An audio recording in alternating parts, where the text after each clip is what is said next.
मैं class 7th में था और मैं बहुत इन्फीरियर लड़का था। मुझ में कभी कॉन्फिडेंस नहीं था। किसी को कुछ करते हुए देखता तो सोचता था कि ये तो बड़े लोगों का काम है। मैं कभी उनके साथ शामिल नहीं हो पाया। मुझे हमेशा से वो सुपीरियर ही लगते थे। हमेशा कोने में बैठना, सबसे दूर रहना, किसी से बात ना करना, सबके हंसी का कारण बनना मेरे लिए आम था। पर उस स्कूल की जो टॉपर लड़की थी वो मुझे बहुत पसंद थी। सबके साथ वो बात करती थी, सबके साथ वो खेलती थी, बहुत कूल लड़की थी। मुझे स्कूल में आधा चीज़ समझ में आता था और आधा समझ में नहीं आता था। इन्फीरियरिटी के कारण मैं पूछ भी नहीं पाता था और हर नए क्लास के साथ लोड बढ़ता जाता था। और मेरे पेरेंट्स भी कभी स्कूल नहीं गए तो वो भी मुझे कभी हेल्प कर ही नहीं पाते थे। एक दिन ऐसे ही होमवर्क ना कर पाने के कारण मुझे स्कूल से मार पड़ी और मैं रोने लगा। उस दिन पहली बार रूही मेरे पास आई, वही टॉपर लड़की, और बोली, तुम होमवर्क करके क्यों नहीं आते? मुझे नहीं आता। तो डाउट पूछा करो ना, डर लगता है मुझे। Hey guys, welcome to story 18 episode 1। मैं हूं स्वप्नेश, आपका स्टोरी टेलर। मैं ऐसे ही दिल छूने वाली कहानियां सुनाता हूं। तो अगर आपको मेरी कहानियां पसंद आते हैं तो प्लीज़ इस लाइक बटन पर क्लिक कर दीजिए, और अगर आप पहली बार के लिए इस चैनल पे आ रहे हैं तो प्लीज़ सब्सक्राइब बटन पर क्लिक कर देना और साथ में बेल आइकन पर भी क्लिक कर देना ताकि इस चैनल की हर अपडेट आपको मिलती रहे। वो मुझे सवाल पूछती गई और मैं जवाब देता गया। उस दिन का लास्ट पीरियड खाली था, सब खेलने चले गए थे और हम क्लासरूम में बैठ के बातें कर रहे थे। इन्फीरियरिटी जैसा वर्ड तो तब ना मुझे समझ में आता था ना ही उसे, पर वो समझ गई थी कि कहीं ना कहीं मैं खुद को छोटा फील करता हूँ, खुद को एक्सप्रेस करने से डरता हूँ। कॉन्फिडेंस नहीं था मेरे अंदर। क्लास खत्म हुआ, सब चले गए, हम भी बात करते करते पार्किंग तक पहुँचे। वो बोली, अरे मैं अपना चाबी लाना भूल गई, क्या तुम जल्दी जाके ले आओगे प्लीज़? मैं भाग के गया, उसकी चाबी ले आया। वो उस दिन चली गई। अगले दिन वैसे ही वो कॉपी भूल गई थी, वो मुझे लेने भेजी और मैं भाग के गया लेने। मुझे ऐसे अच्छा लगता था उससे बात करना। उस दिन वो अपना होमवर्क क्लास में ही ख़त्म कर ली ताकि वो कॉपी मुझे दे पाए। अब हम आगे पार्किंग तक, वो साइकिल लेके चली भी गई। मुझे याद था कि उसे कॉपी देना था, पर फिर लगा कि शायद अपना मूड चेंज कर ली होगी। मैं उसे देख रहा था, वो साइकिल से दूर जा रही थी। करीब 150 मीटर की दूरी पे वो रुकी और पीछे देखी, मैं वहीं पे खड़ा था। वो मुझे इशारा करी उसके पास आने के लिए। मैं भाग के गया और वो मुझे अपना कॉपी दी। वो हमेशा ऐसे करती थी। कॉपी की बात नहीं कर रहा हूँ मैं, भगाने की बात कर रहा हूँ।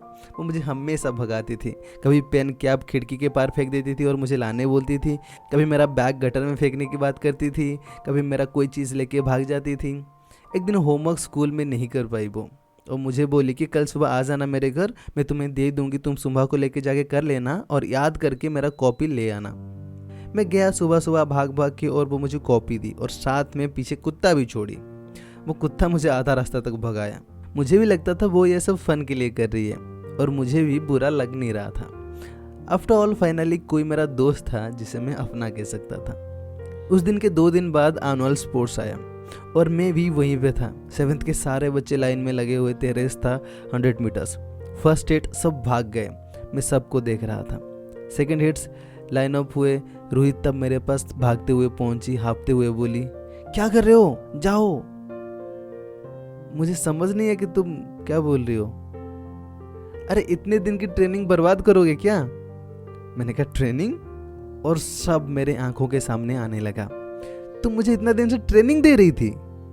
फिर भी मैं डर रहा था जाने के लिए। वो मुझे घसीट के लेके गई और लाइन में खड़ा करी। गेस व्हाट, मैं सेकंड आया उस रेस में और क्वालिफाई भी किया फाइनल्स के लिए।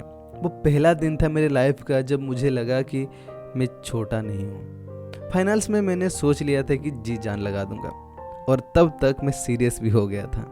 फाइनल शुरू होने से पहले ही रूही बोली, ऐसा भागना जैसे मैं तुम्हारे पीछे कुत्ता छोड़ दी हूँ, ठीक है?